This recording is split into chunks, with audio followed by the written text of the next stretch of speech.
সুপ্রিয় ভিউয়ার্স, বরাবরের মতো স্বাগত জানাচ্ছি নতুন আরেকটি ব্র্যান্ড নিউ ভিডিওতে।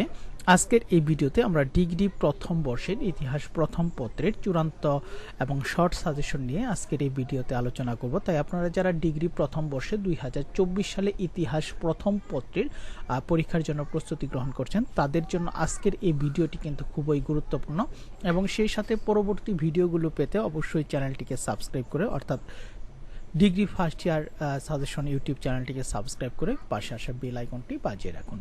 আর আজকের এই সাজেশন থেকে কিন্তু সর্বোচ্চ কমন পাবেন, তাই অবশ্যই সম্পূর্ণ সাজেশনটি আপনারা ধৈর্য সহকারে ভিডিওটি আপনারা দেখার চেষ্টা করবেন। তো প্রথমে আমরা ক বিভাগ, ইতিহাস প্রথম পত্রের ক বিভাগ অতি সংক্ষিপ্ত প্রশ্ন এবং উত্তরগুলো দেখে নেব। হরিকেল জনপদের বর্তমান অবস্থান কোথায়? সঠিক অ্যান্সার হচ্ছে সিলেটে। সর্বপ্রথম বঙ্গ নাম পাওয়া যায় কোন গ্রন্থে? ঐতিহ্য আরণ্যক গ্রন্থে। ঐতিহ্য আরণ্যক গ্রন্থ কেন বিখ্যাত? সর্বপ্রথম বঙ্গ নাম এই গ্রন্থে পাওয়ার জন্য এটি বিখ্যাত।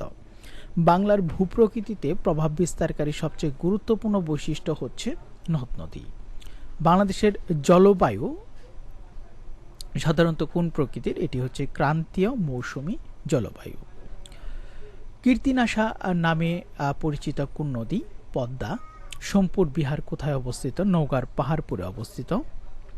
পাহাড়পুর কোন জেলায় অবস্থিত? নওগাঁয়। পুন্ড্রনগর কোথায় অবস্থিত? বগুড়া জেলার মহস্থানগড়ে অবস্থিত হচ্ছে পুন্ড্রনগর। অত্যন্ত গুরুত্বপূর্ণ একটি প্রশ্ন। প্রাচীন বাংলার বিখ্যাত বন্দর কোনটি? তাম্রলিপ্ত। পাণ্ডু রাজার ঢিবি কোন জেলায় অবস্থিত? পশ্চিমবঙ্গের বর্ধমান জেলায় অবস্থিত। মেঘনার পূর্বাঞ্চল কোন নামে পরিচিত ছিল? সমতট। প্রাচীন বাংলার ইতিহাসের উৎসসমূহ কি কি? প্রত্নতাত্ত্বিক উপাদান, মুদ্রা, শিলালিপি এবং লিখিত বিবরণসমূহ, এগুলো হচ্ছে প্রাচীন বাংলার ইতিহাসের উৎস। কলহন রচিত গ্রন্থের নাম কি? রাজতরঙ্গিনী। রাজতরঙ্গিনী গ্রন্থটি কে রচনা করেন? সঠিক অ্যান্সার হচ্ছে কলহন। তো সুপ্রিয় ভিউয়ার্স, ভিডিওটি যারা দেখছেন অথচ চ্যানেলটিকে সাবস্ক্রাইব করেননি, অবশ্যই চ্যানেলটিকে সাবস্ক্রাইব করে পাশে আসা বেল আইকনটি বাজিয়ে রাখুন। এখানে রামচরিত হবে। রামচরিত গ্রন্থটি কে রচনা করেন? সঠিক অ্যান্সার হচ্ছে সন্ধ্যাকর নন্দী। কৈটিল্য কোন গ্রন্থ রচনা করেন? অর্থশাস্ত্র নামক গ্রন্থটি রচনা করেন হচ্ছে কৈটিল্য। উদয় সুন্দরী চম্পক কাব্য কার রচিত? কবি সুট ঢুলের। ওয়ারিবটেশ্বর কোন জেলায় অবস্থিত? নরসিংদী। ভুক্তি কি? গুপ্তযুগের প্রদেশকে ভুক্তি বলা হতো। শশাঙ্ক কে ছিলেন? প্রাচীন বাংলার স্বাধীন নরপতি। কর্ণ সুবর্ণ নগরী কোন রাজার রাজধানী ছিল? সঠিক অ্যান্সার হচ্ছে রাজা শশাঙ্কের। শশাঙ্কের রাজধানীর নাম কি ছিল? কর্ণ সুবর্ণ। বাণভট্ট রচিত ঐতিহাসিক গ্রন্থ, এখানে গ্রন্থ হবে, গ্রন্থ কি? হর্ষচরিত। হিউয়েন সাং কে ছিলেন? হিউয়েন সাং ছিলেন চৈনিক পরিব্রাজক। হিউয়েন সাং কখন বাংলায় আগমন করেন? 638 সালে। ফা হিয়েন কে ছিলেন? চৈনিক পরিব্রাজক। শশাঙ্কের মৃত্যু কতদিন পর হিউয়েন সাং বাংলায় আসেন? শশাঙ্কের মৃত্যুর পর 1 বছর পর হিউয়েন সাং বাংলায় আসেন। মাছনাই শব্দের অর্থ হচ্ছে অরাজকতা। মাছনাই শব্দটি কোন ভাষার শব্দ? সংস্কৃত ভাষার। প্রাচীন বাংলার প্রথম রাজবংশ কে প্রতিষ্ঠা করেন? প্রাচীন বাংলার প্রথম রাজবংশ গোপাল প্রতিষ্ঠা করেন। পাল শাসকেরা কোন ধর্মের অনুসারী ছিলেন? বৌদ্ধ ধর্মের। বরেন্দ্র বিদ্রোহ সম্পর্কে জানার প্রধান উৎস হচ্ছে সন্ধ্যাকর নন্দী রচিত রামচরিত কাব্য। খলিমপুর তাম্রলিপি কোন রাজার সময়ে উৎকীর্ণ? রাজা ধর্মপালের সময়ে। বিক্রমশিলা বিহার কার নাম অনুসারে প্রতিষ্ঠিত হয়? রাজা ধর্মপালের নাম অনুসারে। সোমপুর বিহারের নির্মাতা হচ্ছেন ধর্মপাল। উত্তরাপদ স্বামী বলা হয় কাকে? ধর্মপালকে।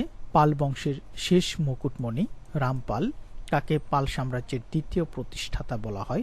ধর্মপালকে। কৈবর্ত অর্থ কি? কৈবর্ত অর্থ জেলে বা মৎস্যজীবী। পাল বংশের শেষ রাজা কে ছিলেন? মদন পাল।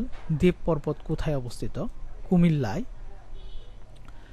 লামা তারানাথ কে ছিলেন? লামা তারানাথ একজন তিব্বতীয় ছিলেন।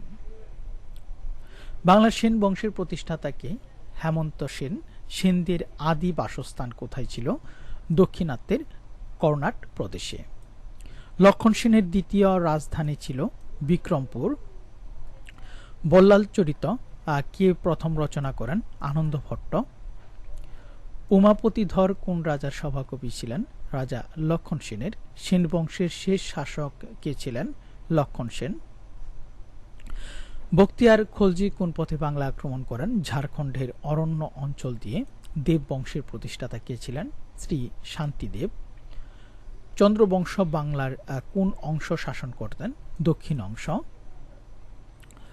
চন্দ্রবংশের সার্বভৌম রাজা কে ছিলেন? ত্রৈলোক্য চন্দ্র। চন্দ্রবংশের শ্রেষ্ঠ শাসক কে ছিলেন? শ্রীচন্দ্র। পাল বংশ কতদিন শাসন ব্যবস্থা কায়েম রাখেন? 400 বছর।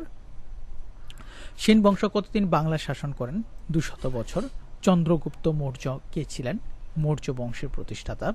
চন্দ্রগুপ্তের রাজধানীর নাম লেখ। পাটালিপুত্র। গুপ্ত বংশের প্রতিষ্ঠাতা হচ্ছেন শ্রীগুপ্ত।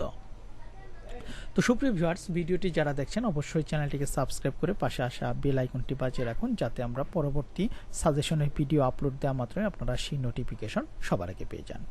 তো এখন আমরা খ বিভাগ থেকে সংক্ষিপ্ত প্রশ্নগুলো দেখে নেব, এবং এখান থেকে আমরা বেশ কিছু সংক্ষিপ্ত প্রশ্ন রেখেছি যাতে আপনারা পরীক্ষায় শতভাগ কমন পান।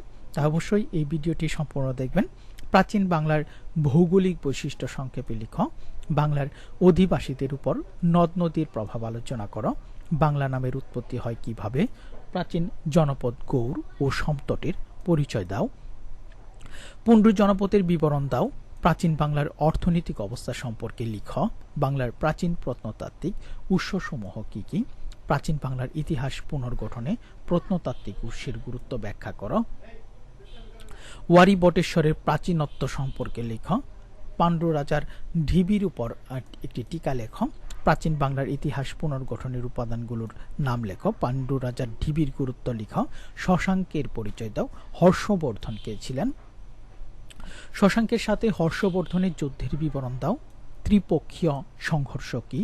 দ্বিতীয় মহিপালের পরিচয় দাও। রামপাল কিভাবে বরেন্দ্র পুনরুদ্ধার করেন? ধর্মপালের পরিচয় দাও। বরেন্দ্র বিদ্রোহের গুরুত্ব লিখ। শাসক হিসেবে দেবপালের অবদান মূল্যায়ন করো। হেমন্ত সেনের পরিচয় দাও। বল্লাল সেন কি সত্যিই কৌলিন্য প্রথার প্রবর্তক ছিলেন? লক্ষণ সেন কেন মুসলিম আক্রমণ প্রতিরোধ করতে ব্যর্থ হন? বিজয় সেনের পরিচয় দাও। চন্দ্রবংশ সম্পর্কে সংক্ষেপে লেখ। চন্দ্রবংশ কিভাবে ক্ষমতায় এসেছিল? শ্রীচন্দ্রের মূল্যায়ন করা। প্রাচীন বাংলার মুদ্রা ব্যবস্থা কেমন ছিল?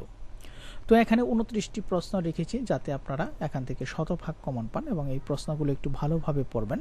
আশা করি এখান থেকে, অর্থাৎ সংক্ষিপ্ত প্রশ্ন থেকে আপনারা ফুল অ্যান্সার করতে পারবেন। এখন সর্বশেষ আমরা গ বিভাগ রচনামূলক প্রশ্নাবলীগুলো একটু দেখে নেই, এবং এখান থেকেও কিন্তু আপনারা পরীক্ষাতে প্রায় শতভাগের মতো কমন পাবেন। তাই অবশ্যই আসুন আমরা একটু দেখে নেই রচনামূলক প্রশ্নগুলো। প্রাচীন বাংলার জনপদ সমূহের বর্ণনা দাও। আর আপনারা যারা এখন পর্যন্ত আমাদের চ্যানেলটিকে সাবস্ক্রাইব করেননি, অবশ্যই চ্যানেলটিকে সাবস্ক্রাইব করে পাশে আসা বেল আইকনটি বাজিয়ে রাখুন। প্রাচীন বাংলার আর্থসামাজিক অবস্থার বিবরণ দাও। প্রাচীন বাংলার, এখানে বাংলার হবে, প্রাচীন বাংলার ইতিহাসের উৎসসমূহ বর্ণনা করো। প্রত্নতাত্ত্বিক নিদর্শন হিসেবে তাম্রলিপির ভূমিকা মূল্যায়ন করো। প্রাচীন বাংলার গুরুত্বপূর্ণ প্রত্নতাত্ত্বিক নিদর্শনগুলোর বিবরণ দাও। প্রাচীন বাংলার ইতিহাস রচনার উৎস হিসেবে পর্যটকদের বর্ণনা।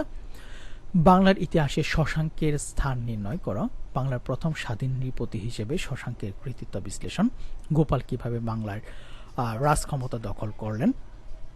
ত্রিপক্ষীয় সংঘর্ষের বিশেষ উল্লেখপূর্বক ধর্মপালের কৃতিত্ব মূল্যায়ন করো। রামপালকে পাল বংশের শেষ মুকুটমণি বলা হয় কেন? পাল যুগের সামাজিক ও ধর্মীয় অবস্থার বিবরণ দাও। বরেন্দ্র বিদ্রোহের কারণ ও প্রকৃতি আলোচনা।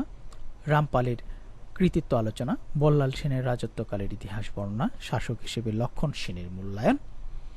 সেন আমলে সাহিত্যের উন্নতির বিবরণ। সেনরা কারা? তারা কিভাবে বাংলা এসেছিল? সেন বংশের পতনের কারণগুলো আলোচনা করো। দক্ষিণ পূর্ব বাংলার চন্দ্রবংশের ইতিহাস বর্ণনা করো।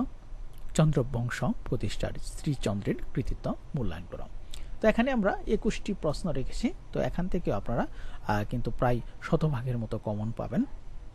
যদি এই প্রশ্নগুলো একটু ভালোভাবে পড়েন। তো সুপ্রিয় ভিউয়ার্স, এই ছিল আজকে ডিগ্রি প্রথম বর্ষের ইতিহাস প্রথম পত্রের 2024 সালে যারা পরীক্ষায় অংশগ্রহণ করছেন ডিগ্রি প্রথম বর্ষে তাদের জন্য আজকের এই ভিডিওটি। তো ভিডিওটি ভালো লাগলে অবশ্যই লাইক, কমেন্ট এবং শেয়ার করতে পারেন, এবং সেই সাথে পরবর্তী সাজেশনের ভিডিওটি পেতে অবশ্যই আমাদের চ্যানেলটিকে সাবস্ক্রাইব করে পাশে আসা বেল আইকনটি বাজিয়ে রাখুন।